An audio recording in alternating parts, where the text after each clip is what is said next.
Erlinda? Paano po ba yung paa ninyo? Hindi kasi yan. May medyasan ko kasi parati, tapos kumirot ko.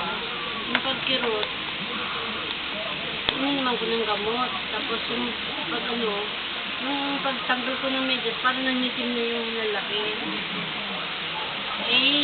Yung sabi naman na anak ko nga sa kapatid na dali natin sa mama ko. Wala naman doon silang pera.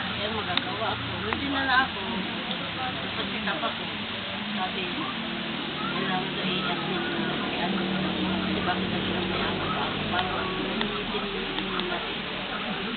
Sabi niya, big na ako sa isip. Sabi niya, parang gusto ko tulong ng ganito. Nako. Kasi, daw, yung pa ako daw, ano daw. Opo muna, sabi nga po. Tapos yung bumila na nga anak ko ng pamputol, meron na yan. Kompleto na eh. Dalawang linggo na ako sa hospital. Kailangan na yung mga ano ko, kung okay yung puso, kung okay yung ano ko.